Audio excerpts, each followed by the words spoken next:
அதாவது ஒரு அரசியலில் தோல்வி அடையக்கூடிய ஜாதகம் எப்படி இருக்கும் அப்படின்றத பார்க்கலாம். ஏன்னா இப்போ அடுத்தது பார்த்தீங்கன்னா ஷார்ட் டைம்லேயே நிறைய எலெக்ஷன்லாம் வரதுக்கு வாய்ப்பு இருக்குது. பணத்தை இதில் செலவு பண்ணி நிறைய பேர் வீணாக போகிறதுக்கு சான்சஸ் இருக்குது. ஸோ அதனால் நீங்கள் கட்டாயம் இந்த ஜாதகத்தில் எந்த அளவுக்கு அரசியல் பலம் நமக்கு இருக்குது அப்படின்றத பார்த்துக்கிட்டு நீங்கள் மூவ் பண்ணலாம்.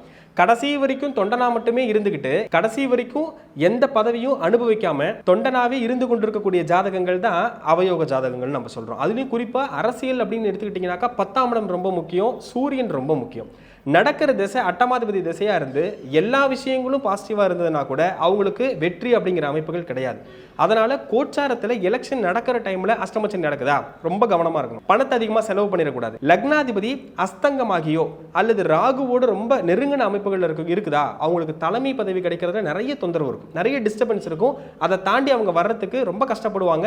கடைசியாக பதவி கிடைக்கும் போது பார்த்தீங்கன்னா 70-80 வயசு ஆயிடும். அது கிடைச்சும் பிரோஜனம் இல்லை அப்படின்ற மாதிரி ஆயிடும். ஆகவே லக்னாதிபதி கெட்டு சூரியன் கெட்டிருந்தா அவங்க அரசியலில் தோல்வியை சந்திக்கிறதுக்கு அதிக வாய்ப்பு இருக்கு.